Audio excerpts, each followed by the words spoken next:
ಎಲ್ರಿಗೂ ನಮಸ್ಕಾರ. ಎಲ್ಲರೂ ಹೇಗಿದ್ದೀರಾ? ಎಲ್ಲರೂ ರಾಯರ ಕೃಪೆಯಿಂದ ಚೆನ್ನಾಗಿದ್ದೀರಾ ಅಂತ ನಾನು ಭಾವಿಸ್ತೀನಿ. ರಾಯರು ನಿಮ್ಮೆಲ್ರಿಗೂ ಸುಖ, ಶಾಂತಿ, ನೆಮ್ಮದಿ, ಆಯುಸ್ಸು, ಆರೋಗ್ಯ, ಭಾಗ್ಯ ಕೊಟ್ಟು ಕಾಪಾಡಲಿ ಅಂತ ಕೇಳ್ಕೊತೀನಿ. ಯುಗಾದಿ ಹಬ್ಬ ಗುರುವಾರನೇ ಬಂದಿದೆ. ಅಂದರೆ ಗುರುವಾರ ತಂದೆ ರಾಯರ ವಾರ ದಿವಸನೇ ಯುಗಾದಿ ಬಂದಿದೆ.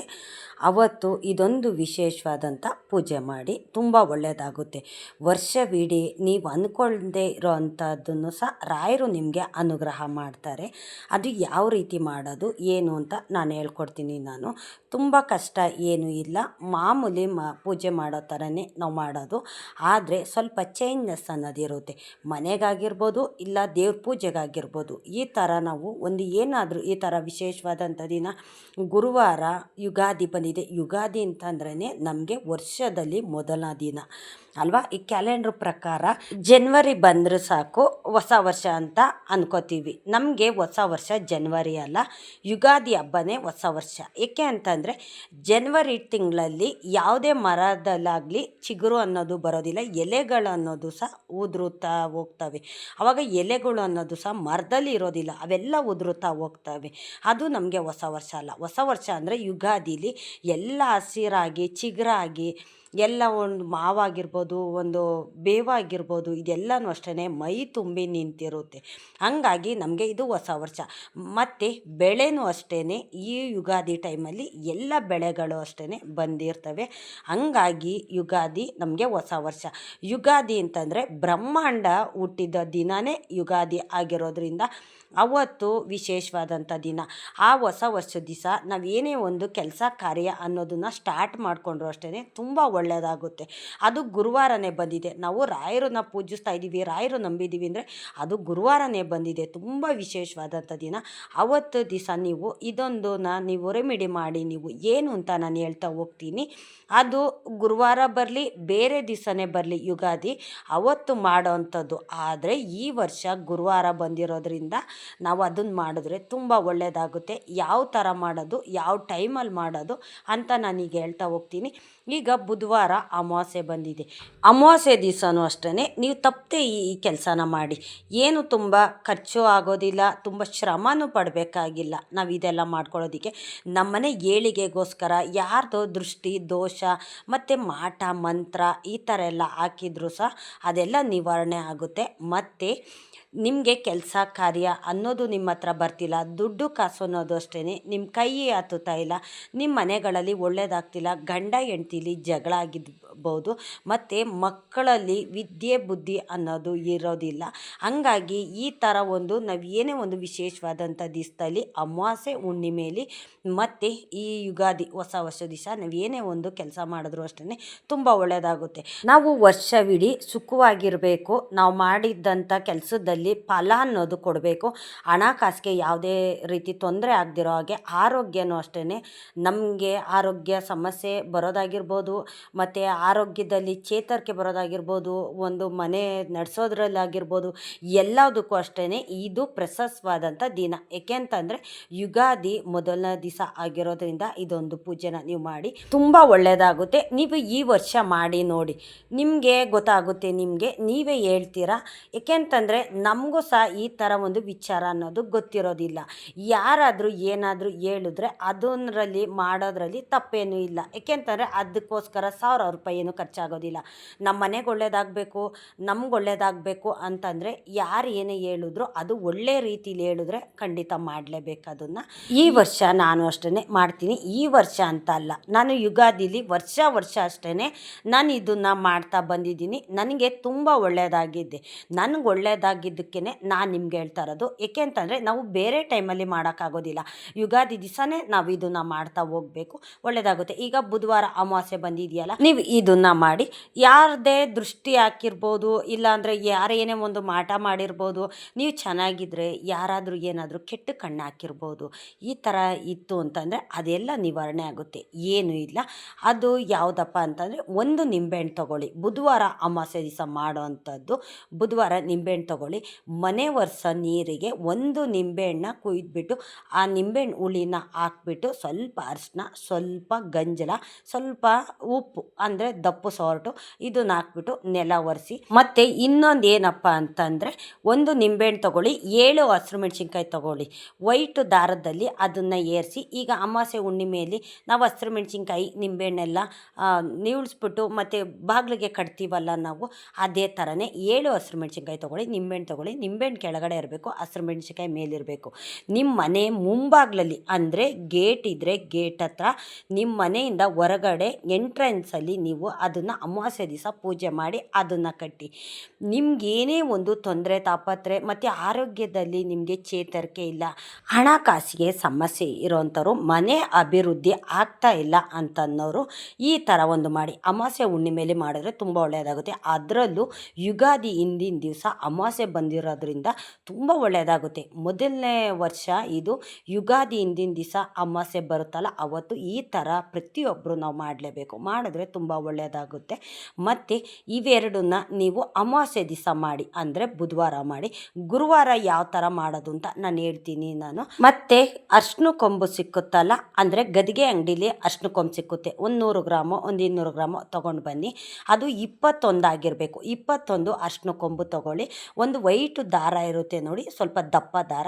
ಆ ದಪ್ಪಕ್ಕೆ ದಾರಕ್ಕೆ ನೀವು ಇದನ್ನು ಸುತ್ತಿ ನೀವು ಕಟ್ಟಿ, ಅಂದರೆ ಹೂ ಕಟ್ತೀವಲ್ಲ ಆ ರೀತಿ ಕಟ್ಟಿ 21ನ್ನ ಕಟ್ಕೊಳ್ಳಿ. ಮನೆ ಬಾಗಿಲಿಗೆ ತೋರಣ ಥರ ಹಾಕಿ, ನೀವು ಮಾವಿನ ಸೊಪ್ಪು ಬೇವಿನ ಸೊಪ್ಪು ಎಲ್ಲ ಹಾಕ್ತಿರಲ್ಲ ಅದೇ ಥರ ಇದು ಹಾಕುವಂಥದ್ದು. ಸ್ವಲ್ಪ ಜಾಗ ಬಿಟ್ಟು ಕಟ್ಟಿ. ನೀವು ನಿಮ್ಮ ಮನೆ ಬಾಗಿಲು ಯಾವ ಸೈಜಲ್ಲಿ ಇದೆಯೋ ಆ ಸೈಜ್ಗೆ ನೀವು ಇದನ್ನು ಹೂ ರೀತಿ ಕಟ್ಟೋ ಥರ ಅರ್ಶಿನ ಕೊಂಬನ್ನ ವೈಟ್ ದಾರದಲ್ಲಿ ನೀವು ಕಟ್ಟಿ. ನೀವು ಆ ವೈಟ್ ದಾರ ಇರುತ್ತಲ್ಲ ಅದನ್ನು ಸ್ವಲ್ಪ ಅರ್ಶಿನ ಮಾಡ್ಕೊಳ್ಳಿ. ಅರ್ಶಿನ ಮಾಡಿಕೊಂಡು ಅದರಲ್ಲಿ ನೀವು ಅರ್ಶಿನ ಕೊಂಬನ್ನು ಕಟ್ಟಿ ಅದು ದೇವ್ರ ಮುಂದೆ ಇಟ್ಟು ನೀವು ಪೂಜೆ ಮಾಡಿ. ಇವಾಗ ರಾಯರಿಗೆ ನಾವು ಪೂಜೆ ಮಾಡ್ತೀವಲ್ಲ, ಗುರುವಾರ ಹೇಗೂ ನಾವು ಬ್ರಾಹ್ಮಿ ಮುಹೂರ್ತದಲ್ಲಿ ಪೂಜೆ ಮಾಡ್ತೀವಿ. ಬ್ರಾಹ್ಮಿ ಮುಹೂರ್ತದಲ್ಲಿ ಪೂಜೆ ಮಾಡಿಲ್ಲ ಅಂದರೂ ಪರವಾಗಿಲ್ಲ, ನೀವು ಯಾವ ಟೈಮಲ್ಲಿ ಪೂಜೆ ಮಾಡ್ತೀರ ನೋಡಿ ಆವಾಗ ಪೂಜೆ ಮಾಡಬೇಕಾದ್ರೆ ದೇವ್ರ ಮುಂದೆ ಇಟ್ಬಿಟ್ಟು ಅದಕ್ಕೆ ಸ್ವಲ್ಪ ಅರ್ಶಿನ ಕುಂಕುಮ, ಸ್ವಲ್ಪ ಅಕ್ಷತೆ ಇದನ್ನೆಲ್ಲ ಹಾಕಿಬಿಟ್ಟು ಪೂಜೆ ಮಾಡಿ. ಪೂಜೆ ಮಾಡಿದ ನಂತರ ನೀವೇನು ಮಾಡ್ತೀರಾ ಅಂದರೆ ಅದು ತೋರಣ ಮಾಡ್ಕೊಂಡಿರ್ತೀರಲ್ಲ ಅರ್ಶಿನ ಕೊಂಬಲ್ಲಿ ಅದನ್ನು ಮನೆ ಮುಂಬಾಗ್ಲಿಗೆ ಕಟ್ಟಿ. ಮಾವಿನ ಸೊಪ್ಪು ಬೇವಿನ ಸೊಪ್ಪು ಕಟ್ಟಿರ್ತೀರಲ್ಲ ಅದ್ರ ಜೊತೆಗೆ ಕಟ್ಟಿ. ಅದು ಯಾವತ್ತು ತೆಗಿಬೇಕು ಅಂತಂದರೆ ನೆಕ್ಸ್ಟು ನೀವು ಗೌರಿ ಹಬ್ಬ ಆದ ನಂತರ ಗಣೇಶನ ಹಬ್ಬ ಮಾಡ್ತೀರಲ್ಲ, ಗಣೇಶನ ಹಬ್ಬದ ದಿವಸ ನೀವು ಇದನ್ನು ತೆಗಿಬೇಕು. ನೀವು ಅಲ್ಲಿ ಗಂಟ ಇದನ್ನು ತೆಗಿಯೋ ಆಗಿಲ್ಲ.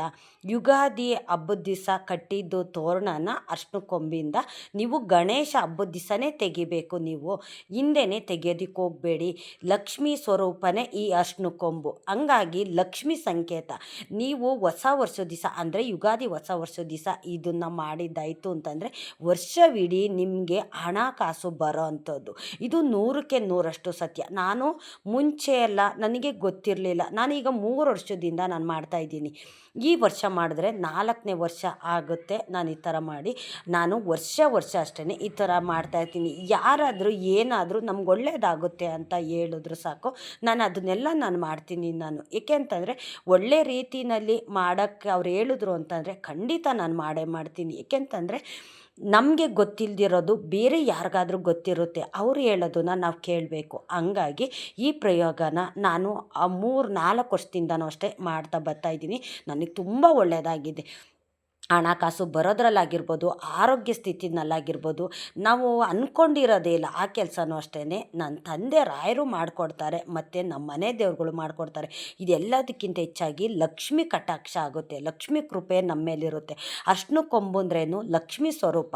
ಲಕ್ಷ್ಮಿ ಬರೋಕ್ಕೆ ಮುನ್ಸೂಚನೆ ಇದೆಲ್ಲ. ನಾವು ಮನೆ ಮುಂಬಾಗಿಲಿಗೆ ಅರ್ಶಿನ ಕೊಂಬಿಂದ ಹಾರ ಮಾಡಿ ನಮ್ಮ ಮನೆ ಮುಂಬಾಗಿಲಿಗೆ ಕಟ್ಟಿದ್ದೇ ಆಯಿತು ಅಂತಂದರೆ ನಮ್ಮ ಮನೆಗೆ ಲಕ್ಷ್ಮಿ ಬರ್ತಾಳೆ ಅನ್ನೋದು ಒಂದು ವಾಡಿಕೆ ಇದು.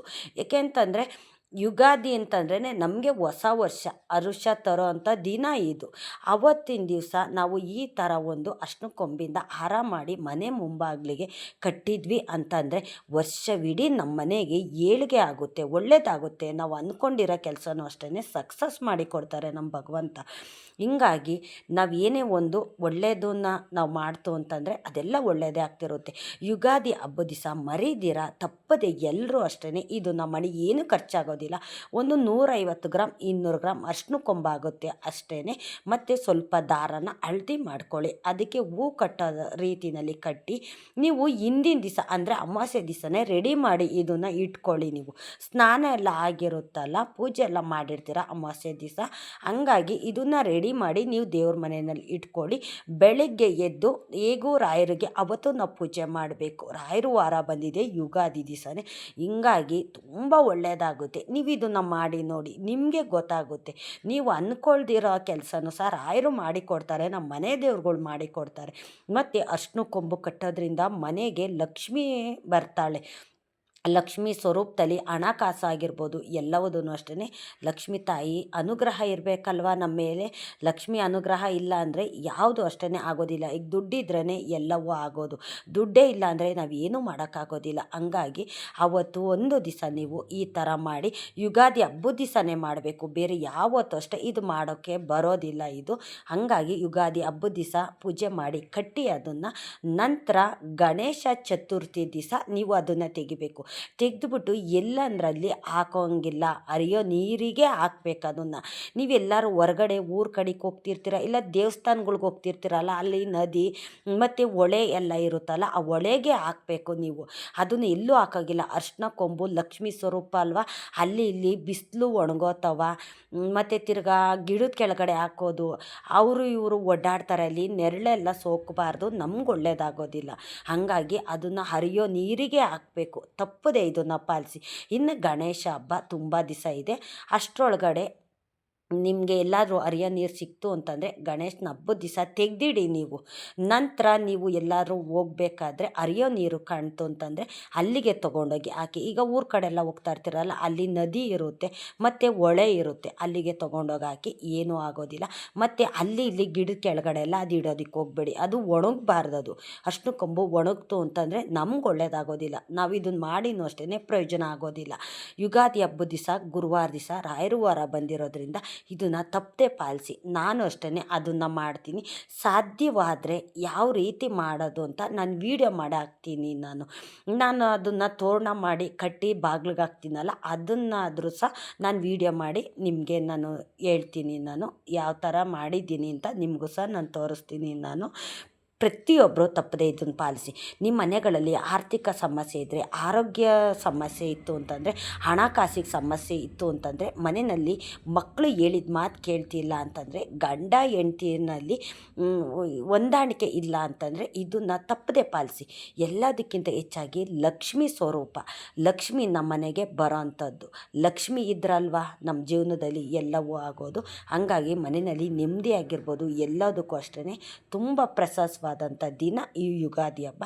ಅವತ್ತು ತಪ್ಪದೆ ಎಲ್ಲರೂ ಅಷ್ಟೇ ಇದೊಂದು ರೆಮಿಡಿನ ನೀವು ಮಾಡಿ. ನೀವು ಏಕೆ ಅಂತಂದರೆ ನಮ್ಮ ಜೀವನದಲ್ಲಿ ಕೆಟ್ಟದೇ ಆಗ್ತಿದೆ, ಒಳ್ಳೇದಾಗ್ತಿಲ್ಲ ಅಂತ ನಾವು ಹಲವಾರು ದೇವ್ರ ಹತ್ರ ಹೋಗ್ತೀವಿ, ನಾವು ಹಲವಾರು ದೇವರು ಪೂಜೆ ಮಾಡ್ತೀವಿ.